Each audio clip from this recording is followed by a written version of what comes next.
Okay,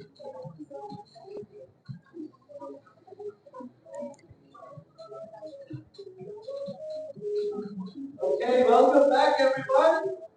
You still have a view outside, but The microphone, I need to on. and what? Oh, who do we have lined up next? No. Jasha, would you be honest?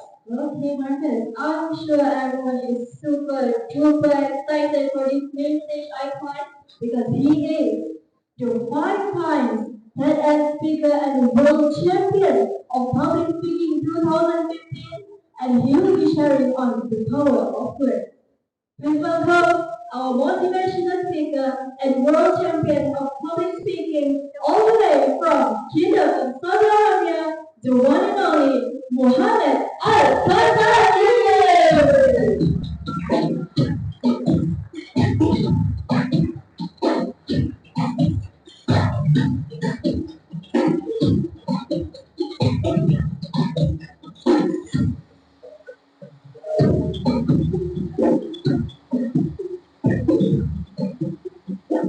Ladies and gentlemen, good morning.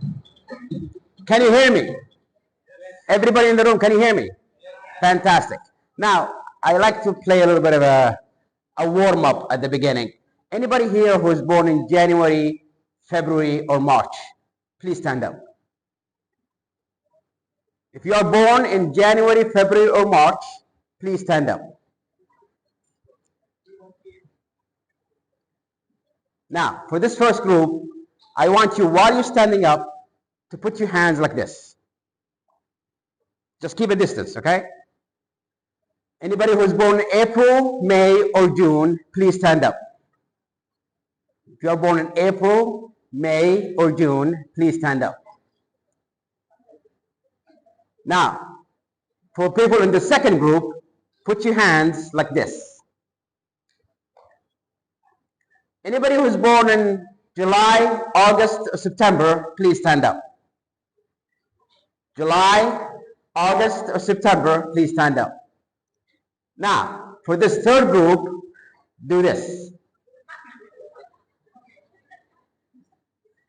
Anybody who is born in October, November, December, please stand up. And anyone who's still seating,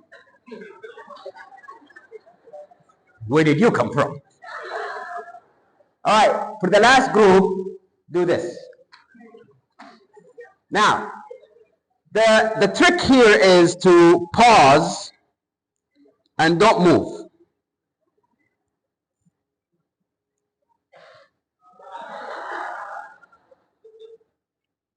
You see, now when I post this, I can claim you guys gave me a standing ovation. So thank you for that fake standing ovation. Please have a seat.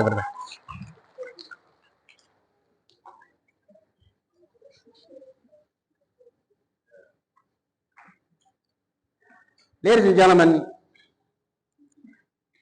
when Napoleon Bonaparte was the Emperor of France, he had a prisoner who he wanted to have executed. And Napoleon had his own personal doctor. And this doctor likes to kind of do experiments on humans. So he came to Napoleon and he said, Your Majesty, since this guy is gonna die anyways, can I try something? And Napoleon said, Go ahead. So the doctor ordered this prisoner to be tied up to a chair and blindfolded in an empty room. And then the doctor walked in with the guards. And while this prisoner is tied up and blindfolded, he came close to him and he said, I'm Napoleon's personal doctor. And as you know, today is the day of your execution. But I don't know what you did to piss him off, but Napoleon wants you to die in the slowest way possible. He wants you to suffer as much as or as long as possible. So, as a doctor, there's a vein on the back of the human neck. If this vein is cut, it will bleed non-stop, but it's going to take hours. So this is what the doctor said. He said, I'm going to cut this vein and we're going to leave you here. And it's going to take a very long time, but eventually you will die. So he takes a knife, he sliced the back of the neck, and then he and the guards walked out. And this prisoner is tied up to a chair, blindfolded, and all he can hear is the sounds of his blood dripping on the floor. 6 hours later, he died. But here's the funny thing. The doctor actually lied. There is no vein in the back of the neck that if it's cut, it's going to bleed nonstop.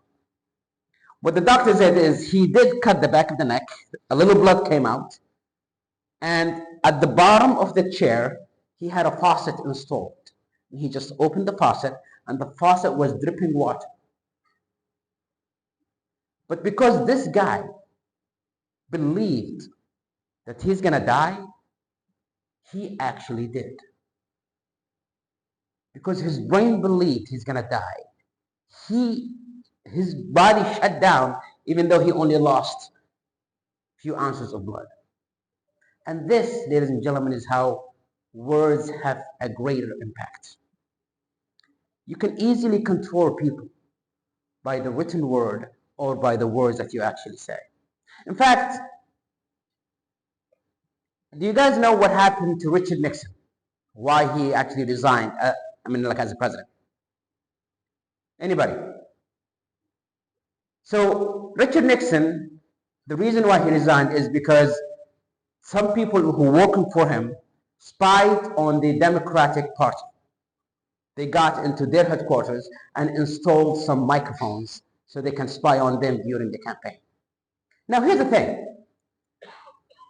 These two guys who got in and installed these mics didn't have any access to the building. They didn't have a way to get in. And they were looking around and trying to find a way to access this building, but there was security all around.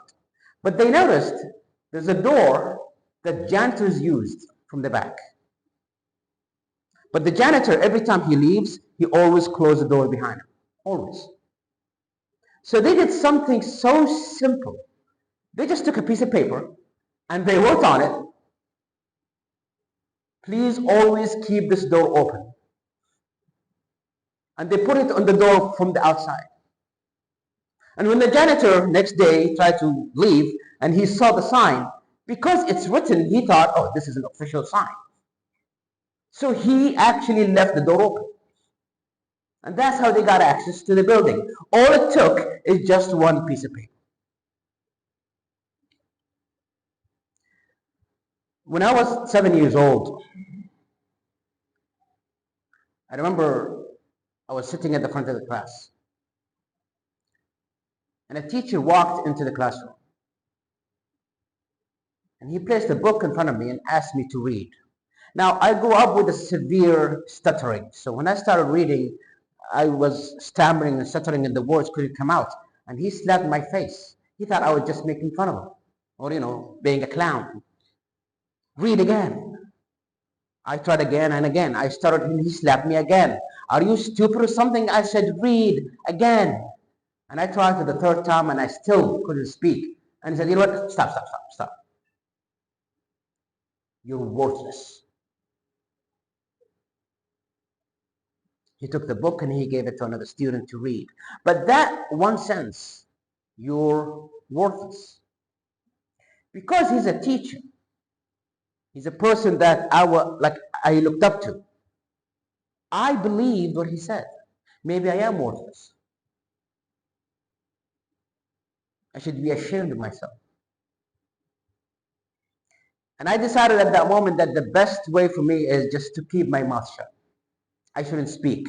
Because every time I speak, either I'm going to be slapped or made fun of or whatever. So let me just keep my mouth shut. I took my stuff and I went to the back of the class. And that was my entire childhood until the last year of high school. I never had any friends. And I could even speak to my own brothers and sisters. I always locked myself in my room. Why? Because again, I'm worthless. Last year high school, one day I was leaving the school and there's a tap on my shoulder. I look back and it's a fellow student in my class. And he said, you know what's weird, Muhammad? I've never seen you speak. You're a smart student, I've seen you around the school, but I don't think I ever saw you speak. And I took a piece of paper and I wrote, I can't speak. He said, of course you can. Because if you were mute, you'll be in special schools. Since you're here, that means you can't speak. Your problem is you're afraid. However, if you want, I can help you. Do you want me to help you? He said, in order for you to overcome any kind of fear, you need to face the ultimate form of that fear. And I didn't know what he meant. He said, tomorrow morning, go to the principal's office and ask him that you want to read the morning announcements in front of the entire school. And I promise you, this will be your cure. And you see, ladies and gentlemen, when you are desperate and somebody extends a helping hand, throws you a lifeline, because you're desperate, even if the idea doesn't make sense, you will do it. The idea didn't make sense to me, but I said, oh, let's just give it a shot. So the next morning, I'm standing in front of 400 students with a piece of paper, and in my head, I'm thinking, as soon as I open my mouth, all my problems will go away. Because he promised me. And as soon as I started speaking, I'm stuttering again. And I still remember it to this day. Everybody in school was laughing at me. I've never felt so ashamed in my entire life. The one thing that I have avoided all these years, I voluntarily walked right into it. Why? Just because somebody gave me an advice? So during recess, I went to the same student and I said, are you happy now? Is that what you wanted? You wanted to see everybody laugh at me? Did you satisfy your sick pleasures? Is that what you wanted to see? And he said, Muhammad, it's not going to happen the first time. You see, ladies and gentlemen, sometimes we rush results. We do something, it doesn't work, and we think, well, I guess that's it. He said, go back and try again. And like an idiot, I listened to him again. So the next morning, I stood up, I spoke, I stuttered, everybody was laughing. The day after, I did the same, I stuttered, everybody was laughing. But I noticed some of the words that I stuttered in yesterday, I don't anymore. He was right. This is working. And since that day, I took any chance to stand on a stage and speak to people. Because the more I spoke, the less I stuttered. And all it took is just one person to care. One person to give me a piece of advice. The words that we say makes a big difference. It can save or destroy lives. It can actually start wars. In World War I, there was a soldier in the German army, just a mere soldier. His name, Adolf Hitler. This guy had a crazy dream or a crazy vision or a crazy idea that the German race should rule the entire world and all the other races are just mere servants to the Germans. And he believed in this idea so much that he was actually one of the few who volunteered to be in the army. And during one of the battles in World War I, he got badly injured and he was rushed to a hospital. And while he's receiving treatments in the hospital, he received the news that the war was over and Germany surrendered. Imagine the dream that you're willing to die for is gone. And when Germany surrendered in World War I, based on the treaty, they had to pay compensation to Britain and France and Russia for their losses in the war. So you can imagine, German factories work around the clock while the German people are dying of hunger. And Hitler knew that when people are not happy, they're easy to control. He gathered some of his friends from the army time, and he said, listen guys, this is not working. Our government, how about we stage a coup and we overthrow the government? And they said, sure, let's do that. So he gathered some of his friends to attack the presidential palace, and when they went there, someone tipped off the German army, so they were waiting for them in front of the palace. A little ambush. Hitler and his friends were caught. And a trial began. They were trying him for the crime of treason, a crime punishable by death. The trial began. Witnesses came in, and everybody pointed fingers at this guy. It's a done deal. This guy is going to get executed. But before the judge announces his verdict, he made a terrible mistake. He said, Hitler, before I announce my verdict, is there something that you would like to say? Now, Hitler was a horrible, horrible human being. We all know that. But one thing he did well is he was a good speaker. He can get people fired up. So he stood in the court in front of everybody and he said, if my crime is I want the best for my people, then kill me. If my crime is I want to see Germany victorious and back to its glory, then kill me. And he talked like this for 10 minutes. But he knew that he was talking to people who are not happy about the status quo. He looked at people in the court and said, are you happy with yourself? Are you? You work day and night and the money goes elsewhere while your kids are dying of hunger. You should be ashamed of yourselves. And he just talked for 10 minutes. 10 minutes. By the end, the entire court erupted, cheering his name. The judge was afraid. He thought to himself, if I sentence this guy to death, they're going to kill me as soon as they walk outside this court. So instead, he gave him 3 years in prison, out of which he only served 9 months. And then he was let go. But when he came out, he's no longer just a soldier. When he came out, in the eyes of the people, this is the guy who's going to bring Germany back to its glory. A few years later, he had the Nazi Party. A few years later, he became a president of Germany. And a few years later, he started World War II. A war that cost the life of 65 million people. 65 million people are dead just because someone was given a chance to speak for 10 minutes. You know, for some people, there might be just words that you throw around. But you don't know the power that your words carry, especially if you are a person who is being admired, or if you are a person that's being looked up to. And I know that you might think, I'm just a normal human being. Yeah, but guess what? Everybody in this room, there is at least one person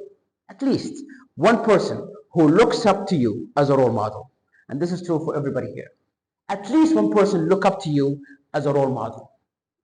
And you might think, I'm just, I have my own flaws, I'm not perfect, but people do look up to you. They did a study years ago on children's behavior, and they noticed something. By show of hands, how many of you here have kids? Young kids? How old, ma'am?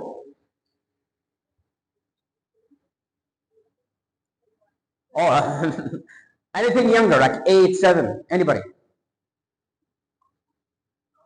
9, okay, fantastic. So let's say you want to tell your child that they have to do their homework. How would you say it? do your homework. Again, you're not threatening, you're not raising your voice, but you say, do your homework. There's nothing wrong with it. They notice that kids who grow up with that kind of language, which is an ordering language, again, there's nothing wrong with it, but it sounds like an order. People who grow up in that kind of environment, later on in life, they tend to be just followers. You know, I don't want to lead, I don't want to be in charge, just tell me what to do and I'll do it. Why? Because they were programmed at a younger age to follow orders. Do your homework, wash the dishes, and so on. Now, there's another way that you can say it. Could you do your homework? It's a bit nicer, right? However, they notice people who grow up with that kind of language, could you might sound like I'm doubting you. Maybe you could, maybe you couldn't. And they notice those people, when they grow up, they always grow up doubting themselves. They don't have enough faith in their abilities. Now, there's another way that you can say it. You should do your homework. Now, when I say you should do your homework, it implies guilt, which means you're not doing something that you should be doing. And they notice people who grow up with that kind of language at home, they tend to be the people who just blame themselves for anything, even if it's not their fault. They always feel guilty all the time. Now, there is a better way to do it. Would you do your homework? Now, this implies option. Now, he can still do it anyways. But by saying, would you do it, would you do your homework, it's like it implies in his head that he has the option, even though he's going to end up doing it, but he has the option. And they notice people who grow up with that kind of language, they tend to be leaders. Because they can make risks and they can take, they can make up their minds rather than doing what they're told. But just keep in mind, all sentences achieve the same thing. Just the way that we say it matters. In fact, I'm going to do an exercise with you guys. And I want you to remember this next time when you go back to your offices and have a meeting with your team, like a brainstorming session. Because what I'm about to do is going to happen. I want one of you guys to give me an idea that will make your work environment more fun. Now, when that person gives me the idea, I'm going to point to random people in the audience. And I want you to start elaborating on that idea, but I want you to start with the phrase, yes, but. So, somebody gives me an idea that will make work more fun. Anybody? Anyone? What could you do at work that will make it more fun? Raise your hand if you have any idea. Come on, guys.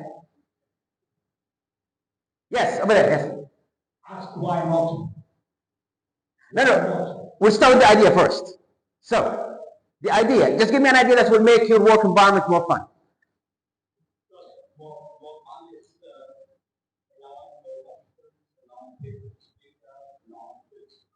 Okay. Okay, so the idea first is allow people to speak up at work if there is something that they don't like. Okay? So that's the idea.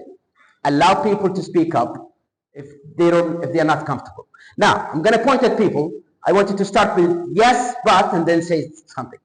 Yes, but raise your hand. Okay, please raise your voice. It's not going to be practical because, you know, if I open the chance for everybody to speak, we might not even have time. Yes, but exactly, they might not have anything worth saying. Why are you forcing me to speak if I don't really want to speak? Yes, but anybody? Yes, but people will be scared to speak up, and maybe they will fear consequences. So you see, the idea was a great idea, but because we started to look at what could go wrong with it, now he thinks, you know what? I'm not even going to share anything with you guys. Now, let's do the same thing again with a different idea to make work more fun. This time, instead of yes, but, let's do yes, and. So, Somebody gives me an idea that will make work fun for you. Anybody? Another idea? Raise your hand. Yes. Can you speak up, please? Monthly? Okay, so the idea is let's have a monthly engagement meeting. All right. Yes, and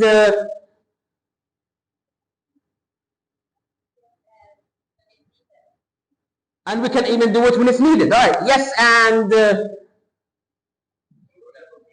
we can have a meal. Yes, and raise your voice, please.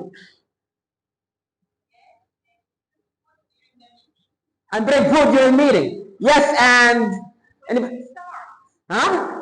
When can we start? So you see, she only had an idea of an engagement meeting. And now there is food involved. And now we can even do it outside. Why? Because we let the idea grow. There's a lot of great ideas, ladies and gentlemen, that died because we started to notice what could go wrong with it. I'm not asking you to be reckless, but I'm asking you to not look at the negative and always look at the positive.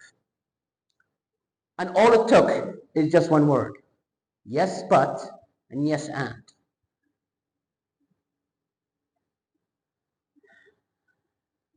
Ladies and gentlemen,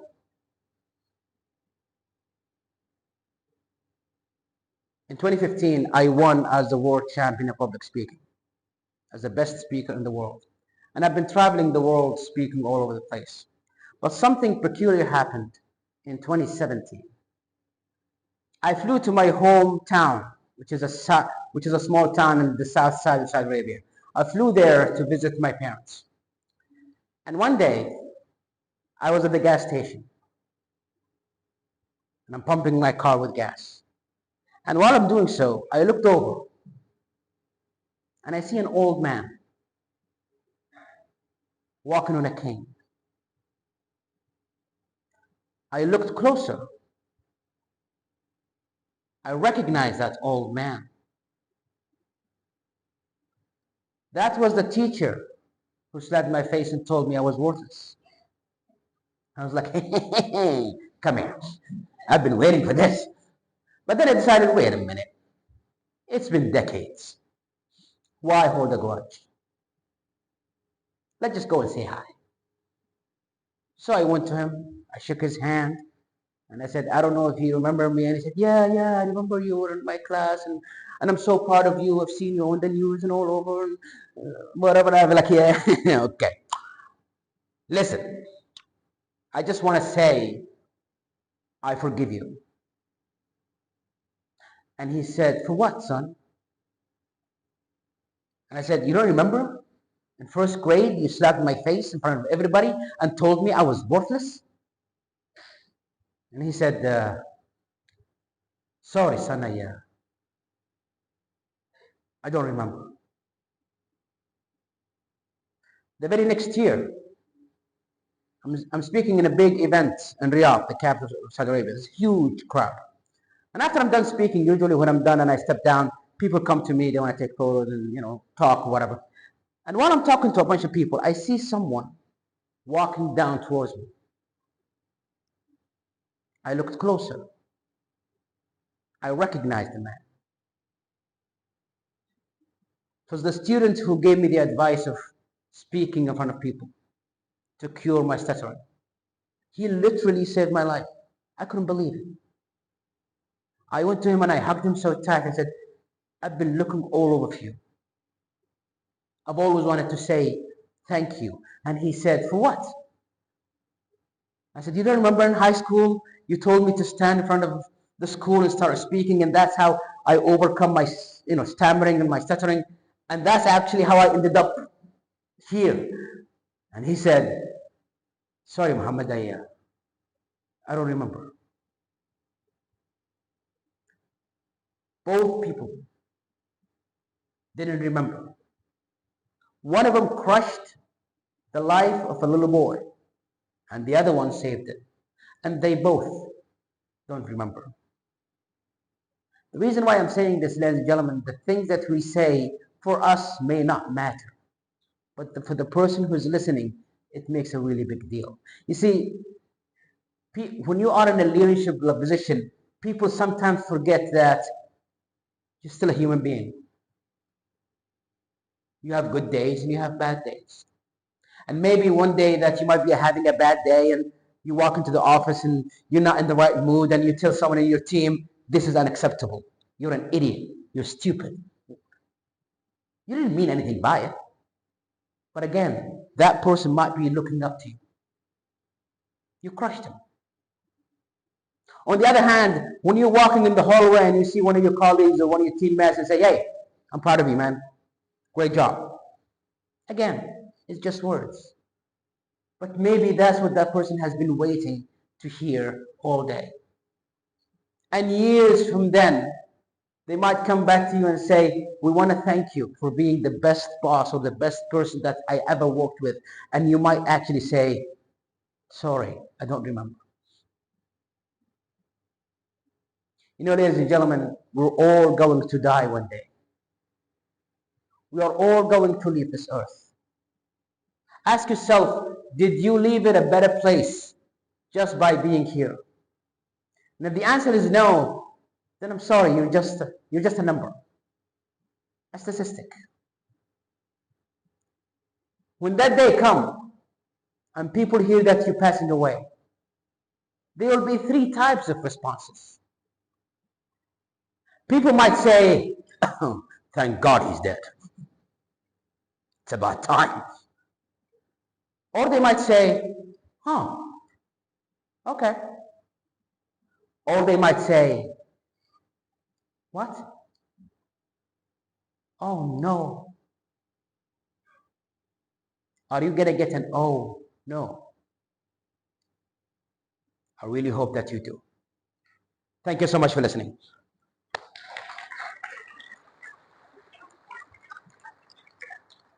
Any questions?